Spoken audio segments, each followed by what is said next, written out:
ఓం శ్రీ మాత్రే నమః. అందరికీ నమస్కారం అండి. తులారాశి వారికి ఫిబ్రవరి 6, 7, 8 తేదీల్లో మీ జాతక ఫలితాల ప్రకారం మీకు ఖచ్చితంగా జరిగేది ఇదే. ఈ రాశి వారు ఎక్కడున్నా సరే అర్జెంటుగా ఈ వీడియోని అయితే వినండి. 2 పెద్ద శుభవార్తలైతే మీరు వినబోతున్నారు. వీటిని వదిలితే మాత్రం మళ్ళీ మీరు జన్మలో దక్కించుకోలేరు.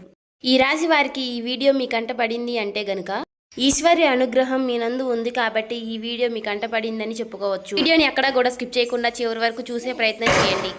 అప్పుడే మీకు పూర్తి వివరాలు అనేవి తెలుస్తాయి. ఇక ఆలస్యం చేయకుండా వీడియోలోకి అయితే వెళ్ళిపోదాం. అలాగే ఈ వీడియో చూసే ముందు ఓం నమ శివాయ అని కామెంట్ చేయండి. ఈ వీడియోకి ఒక చిన్న లైక్ ఇవ్వడం వల్ల మరికొంతమంది ఈ రాశి వారికి ఈ వీడియో చేరే అవకాశం ఎక్కువగా ఉంటుంది. అంతేకాకుండా మాకు కూడా కొంచెం మోటివేషనల్గా ఉంటుంది. ఇప్పుడు ఈ రాశి వారి గురించి మనం గతం గురించి మాట్లాడుకుంటే కూడా జరగబోయే దాని గురించి మాట్లాడుకుందాం. ఈ యొక్క ప్రస్తుతం గురించి కూడా జరగబోతున్నటువంటి నష్టాలేంటి, వచ్చే అదృష్టాలేంటి, రాబోయే అదృష్టాలు మళ్ళీ వెనక్కి వెళ్ళబోతున్నాయా, లేకుంటే మనం ఈ పనులు చేస్తే కనుక మనకి అదృష్టం దక్కుతుందా అనేది క్లియర్గా చెప్తాము. అందుకే ఈ వీడియో చివరి వరకు వింటేనే మేమేం చెప్తున్నామో మీకు పూర్తిగా అర్థమవుతుందండి. ఈ రాశి వారి యొక్క మానసిక స్థితి ఇప్పుడు పూర్తిగా ఎలా ఉంది అంటే కనుక ఏది ఏమైనా సరే కష్టపడదాము, కష్టపడిన దానికి ఎంత వస్తుందో అంత రానివ్వు, చేసే పని చేసుకుంటూ పోదాము, దైవం ఏది నిర్ణయిస్తే విధి ఎలా రాసిపెట్టి ఉంటే అలాగే జరుగుతుందని చెప్పి ఒక రకమైనటువంటి మానసిక స్థితిని స్థిరంగా ఉంచుకుని చేసేటటువంటి వృత్తి పట్ల శ్రద్ధను పెట్టుకుని చాలా క్రమశిక్షణతో పనులు చేసుకుంటున్నారు ఈ రాశివారు అని చెప్పుకోవచ్చు. కానీ కొన్ని ఎవరైతే మన చుట్టూ ఉండేవారు ఉంటారో వారి యొక్క ఎఫెక్ట్స్ కూడా మన మీద అనేవి చూపిస్తూ ఉంటాయి. వీటి వల్ల ఏమవుతుంది అంటే గనక ఈ యొక్క రాశి వారి యొక్క జీవితంలో కొన్ని డిస్టర్బెన్స్ అంటే కొన్ని అంతరాయాలు అనేవి జరగబోతున్నాయి. ఎందువల్ల జరగబోతున్నాయి అంటే గనక చేస్తున్నటువంటి కష్టం ఏదైతే ఉందో, వస్తున్నటువంటి రూపాయి ఏదైతే ఉందో, అది రూపాయి కానివ్వండి, 10 రూపాయలు కానివ్వండి, లేదంటే 1,00,000 రూపాయలైనా కానివ్వండి, ఈ సంపాదన ఏదైతే ఉందో ఈ యొక్క సంపాదన అనేది గుట్టుగా దాచుకునేది ఈ యొక్క రాశి వారిలో లేదు. ఇలా గుట్టుగా దాచకుండా ఎవరి దగ్గర దాచాలో వారి దగ్గర దాచకుండా, ఎవరి దగ్గర మాట్లాడకూడదో వారి దగ్గర బట్టబయలు చేస్తున్నారు. దీని కారణంగా జరుగుతుంది ఏంటి అంటే గనుక ఇక్కడ వీరి యొక్క సంపాదన ఎవరైతే కళ్ళ ముందు చూస్తున్నారో, వీరి యొక్క కష్టాన్ని కళ్ళ ముందు చూస్తున్నారో వీరిని దోచుకునే ప్రయత్నం చేస్తున్నారు. అది కూడా వీరికి తెలియకుండా.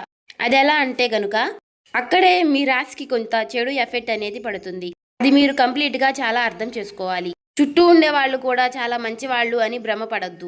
ఎందుకంటే ఇక్కడ స్నేహం రూపంలోనూ, లేదంటే గనుక పార్ట్నర్ రూపంలోనూ, లేదంటే బంధువుల రూపంలోనూ ఇలా ఎవరైనా కానివ్వండి, వీరి వల్ల ఏమవుతుంది అంటే గనుక కొంచెం సెంటిమెంటల్గా మనుషుల్ని ఎమోషనల్ చేసి బ్లాక్మెయిల్ చేయకుండానే చేసినట్లుగా చేసి మీ దగ్గర నుంచి 1 రూపాయి అయినా లాగడం కానీ, లేదా మీ దగ్గర నుంచి మరొకరికి పెట్టించడం కానీ చేస్తూ ఉన్నారు. ఇలా చేయడం వల్ల ఏమవుతుంది అంటే మీ యొక్క ధనం అనేది మీకు 100% దక్కకుండా 100లో 20% అనేది బయటికి వెళ్ళిపోతుంది. కానీ ఈ 20% బయటికి వెళ్ళిపోవడాన్ని కూడా ఈ రాశి వారు గమనించలేకపోతున్నారు. ఇక్కడ మీరు నన్ను ఒక ప్రశ్న వేయొచ్చు, గురువు గారు అంత గమనించలేనంత పిచ్చివాళ్ళమా మేము ఏంటి అని చెప్పి. నేను ఆ ఉద్దేశంతో చెప్పడం లేదు. మీరు అసలు పిచ్చివాళ్లే కాదు. ఈ రాశి వారు చాలా తెలివైన వారు, డబ్బు మీద చాలా మంచి మనస్తత్వం కలిగిన వారు, చాలా మంచి మనసుతో కష్టపడే మనస్తత్వం కలిగిన వారు, ప్రతి రూపాయి కూడా దాచిపెట్టుకునే రకంగా కలిగిన వారు. కానీ ఇక్కడ మనకి ఏదైతే లక్ష్మీదేవి మన దగ్గరికి వస్తున్నప్పుడు దాన్ని మనం భద్రంగా గుప్పెట్లో దాచిపెట్టుకోవాలి. గుప్పెడు విప్పి 10 మందికి చూపిస్తే గనుక నరదిష్టి అనేది ఒకటి ఉంటుంది. ఈ నరదిష్టి అనేది మనల్ని కాలుస్తుంది. అది మనకి ఒక తెలియకుండానే మనల్ని నాశనం చేస్తుంది.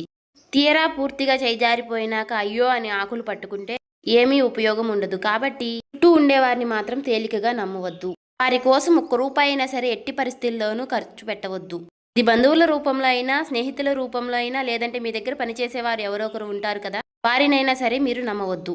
ఒక్క పాయింట్ కనుక మీరు గుర్తు ఉంచుకుంటే లైఫ్లో మీరు చాలా వరకు ఎదుగుతారు. ఇది మొదటి విషయం. ఇక రెండో విషయం ఏమిటి అంటే గనుక రాశి వారికి ఉన్నటువంటి చాలా మైనస్ పాయింట్ ఏమిటి అంటే అతి కోపం. ఈ యొక్క అతి కోపం వలన చాలా మంది శత్రువులు వీరికి జీవితంలో ఉంటున్నారు. వీరికి కోపం వచ్చినప్పుడు ఏంటి అంటే ఆ కోపాన్ని కంట్రోల్ చేసుకోవడం లేక మనం ఎక్కడున్నాము, మన చుట్టూ ఎవరున్నారు, మనకంటే పెద్దవాళ్ళు ఉన్నారా లేక మనకంటే చిన్నవాళ్ళు ఉన్నారా, మనం ఇప్పుడు ఏ సిచ్యువేషన్లో ఏ మాట మాట్లాడాలి అనేది కూడా గ్రహించకుండా కోపం అనేది బయటికి వ్యక్తపరిచేసి ఎదుటివారి మీద చాలా కోపంగా పెద్దగా అరుస్తూ ఉంటారు.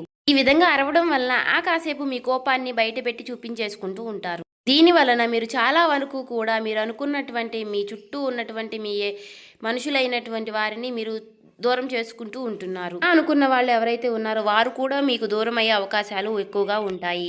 అలాగే మీరు ముఖ్యంగా వీరితో ఎంతవరకు కూడా మనం మంచిగా ఉండకూడదు. వీరిని ఎలాగైనా సరే సాధించాలి, వీరికి మనశ్శాంతి లేకుండా చేయాలి. ఎందుకంటే వీరు ఆ సమయంలో నన్ను అలా అన్నారు అని చెప్పి మీ మీద ఎక్కువగా శత్రుత్వాన్ని పెంచుకునేవారు కూడా ఉంటారు. అలా మేము శత్రువులమే మీ మీద కక్ష సాధించబోతున్నాము, ఏదేమైనా మేమేంటో మీకు చూపిస్తాము అని ఎవరు కూడా మనకి చెప్పరు. మొఖాన బోర్డు వేసుకుని తిరగరు, కానీ తిరిగి మిమ్మల్ని తిరిగి కోలుకోలేనటువంటి దెబ్బ కొడతారు. కాబట్టి ఎవరి మీద కూడా అంత కోపాన్ని ప్రదర్శించకండి. తన కోపమే తనకి శత్రువు అన్న పాయింట్ ఒకటి గుర్తు చేసుకోండి. కోపం వచ్చినప్పుడు ఆ కోపాన్ని కంట్రోల్ చేసుకోవడానికి ఓం నమః శివాయ అనే మంత్రాన్ని పఠిస్తూ ఉండండి. ఇక ఈ రాశి వారు చిన్నతనం నుంచి కూడా ఎన్నో కష్టాలు, బాధలు, సమస్యలతో చుట్టూ ఉన్నటువంటి పరిస్థితులు ఏవి కూడా వీరికి అనుకూలించలేదు. నా అనుకున్న వారే వీరిని స్వార్థం కోసం వాడుకుని వీరిని అనేక రకాలుగా కష్టాలకు గురిచేసి, ఎన్నో రకాలైనటువంటి మానసికమైనటువంటి వేదలకు గురిచేసి, వీరిని ఒక ఎమోషనల్గా టార్చర్ చేసి, వీరి యొక్క కష్టాన్ని వీరిని డబ్బు రూపంలో వాడుకున్న వారే వీరికి ఎక్కువగా ఉంటారు. దీని కారణం ఏం జరుగుతుంది అంటే గనుక ప్రేమకు వీరు దూరం అవుతారు. వీరికి తల్లిదండ్రుల ప్రేమ అంతగా దొరకదు, తోడుబుట్టువుల ప్రేమ అంతగా దొరకదు. ఇప్పటికీ కూడా ఇక బయట స్నేహితులతో ఎక్కువ అటాచ్మెంట్గా ఉండటం, స్నేహితులతోటి ఎక్కువగా పరిచయాలు పెంచుకోవడం, మంచి అయినా చెడు అయినా సరే ఎక్కువగా చెడు ఆకర్షిస్తుంది అని అంటారు. అలా చెడు ఆకర్షించి కొంతమంది వారి లైఫ్లు స్పాయిల్ చేసుకున్న వారు కూడా రాశి వారిలో ఎక్కువగా ఉన్నారు. ఎందుకు ఈ మాట చెబుతున్నాను అంటే కనుక ఏది ఏమైనా సరే మనం ఎప్పుడూ కూడా ప్లస్ పాయింట్లే చెప్పుకోకూడదు, అప్పుడప్పుడు మైనస్ పాయింట్లు కూడా చెప్పుకోవాలి. ఎవరైనా సరే బయట వాళ్ళు మనల్ని పొగుడుతూ ఉంటారు, అంతే గనక మనల్ని మనవారైతేనే తిడతారు, ఒక మాట అనగలుగుతారు. ఎందుకు అంటే చిన్నతనం నుంచి కూడా మన అమ్మా నాన్న మనల్ని తిట్టి కొట్టే పెంచుతారు. ఎందుకంటే మీరు మంచి ఏంటో చెడేంటో తెలుసుకోవాలి, అప్పుడు దారి వైపు అడుగు పెట్టకూడదు అన్న ఉద్దేశంతో. అలాగే ఇప్పుడు ఈశ్వరుడు కూడా నా చేత పలికించారు అంటే దాని అర్థం మీరు మంచిని గ్రహించాలి అని. ఇక్కడ ఇప్పుడు మీరు తెలుసుకోవాల్సింది కూడా చెడు అనేది అంతే చాలా తొందరగా ఆకర్షిస్తుంది, చాలా ఆలస్యంగా అర్థమవుతుంది. మీ యొక్క చెడు స్నేహాలు ఏంటి అంటే కనుక చాలా త్వరగా అట్రాక్ట్ చేసుకుని మిమ్మల్ని కూడా చెడు మార్గంలో నడిపించే ప్రయత్నం చేస్తాయి. కాబట్టి ఈ మనసుకి ఇది తప్పు అని తెలిసినప్పుడు ఆ తప్పు మీరు చేయకుండా ఉంటేనే మంచిది. చాలా కష్టపడుతున్నారు, మన వాళ్ళు ఎవరో పరాయి వారు ఎవరో కూడా తెలుసుకున్నారు, ఎవరి వల్ల నష్టం జరిగింది, మనం ఎదుగుతున్నాము అంటే మనల్ని చూసి ఎవరు అయితే ఏడుస్తున్నారు అని కూడా తెలుసుకున్నారు. మరి అలాంటప్పుడు మన కష్టాన్ని మనం ఎందుకు దూరం చేసుకోవడం? ఏదైనా కానీ ఒక దుర్వ్యసనానికి అలవాటైనప్పుడు ఆ దుర్వ్యసనం వల్ల తర్వాత మనం ఎంత మూల్యం అనేది చెల్లించవలసి వస్తుంది అనేది కూడా మీరు ఒక్కసారి ఆలోచించుకోవాలి. కుటుంబ విషయానికి వస్తే ఈ రాశి వారి కుటుంబంలో చాలా స్ట్రిక్ట్ గా ఉంటారు. అంటే ఏదేమైనా కూడా బయట వాళ్ళతో ఏ విధంగా అయితే ఉంటున్నారో కుటుంబంతో కూడా అదే విధంగా ఉంటారు. ఎప్పుడూ కూడా కరెక్ట్ అనిపించుకోదు.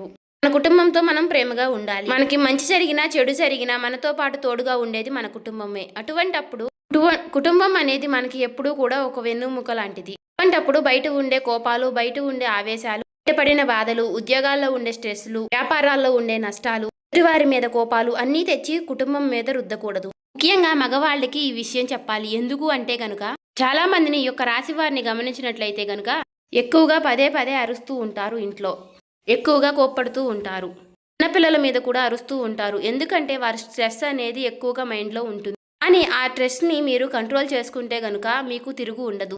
మానసిక స్థితి అనేది భగవంతుడు మనకి ఇచ్చారు. కాస్త నిదానంగా ఉండడం, కాస్తంత ఓర్పుగా ఉండడం. ఒకరిని అనేటప్పుడు మనం ఎవరిని అంటున్నాము, ఎందుకు అంటున్నాము, మనం అనడానికి వారు చేసినటువంటి తప్పు ఏమిటి, మనం ఈ మాట అంటే వారు ఎంత బాధపడతారు అని విషయాన్ని కూడా ఆలోచించుకుని అనాలి. అలా ఆలోచించగలిగే శక్తి అనేది మీకు రావాలి. ఎందుకంటే ఋషభం అంటే ఏంటి? ఎద్దు ఎన్ని కష్టాలు పడుతుందో, ఎన్ని బాధలు పడుతుందో, ఎన్ని సమస్యలు పడుతుందో అన్నీ మీరు చూసే వచ్చారు. ఎన్నో పనులకు వెళ్ళారు, ఎంతమందో మనుషుల్ని చూశారు, మంచి చూశారు, చెడు చూశారు. కానీ మీరు చాలా కఠినమైనటువంటి మానసిక స్థితిలో పెరిగినవారు. అలాగే మీకు ఏదైనా సరే తట్టుకునేటటువంటి గుండె ఉంటుంది. ఈ రాశి వారిని ముఖ్యంగా మగవారిని గమనించినట్లయితే గనుక శరీరం కూడా చాలా గట్టిగా దృఢంగా ఉంటుంది. ఈ రాశి వారు ఆడవాళ్ళు కూడా మానసికంగా చాలా బలంగా ఉంటారు. కానీ కాబట్టి మీకులాగానే అందరూ ఉంటారు అనుకుంటే మాత్రం తప్పవుతుంది. ఒక మాట ఎదుటి వారిని మనం వెంటనే హర్ట్ చేసేటట్టుగా, వారిని నొప్పించేటట్టుగా, అంటే వారి కళ్ళల్లో నీళ్ళు వచ్చేసేలాగా అలా ఎప్పుడు కూడా మాట్లాడకూడదు, చేయకూడదు. అలా చేయడం వల్ల ఏమవుతుంది అంటే ఇప్పుడు ఈ జన్మలో చేసినటువంటి కర్మానుకారం ఈ జన్మలోనే పడాలి అంటారు కదా. కర్మ ఫలితం అనేది ఈ జన్మలోనే అనుభవించే విధంగా ఉంటుంది. కాబట్టి ఎదుటి వారిని ఎప్పుడూ కూడా మానసికంగా కానీ శారీరకంగా కానీ నొప్పించకండి. ఈ విషయాన్ని అయితే తెలుసుకోండి.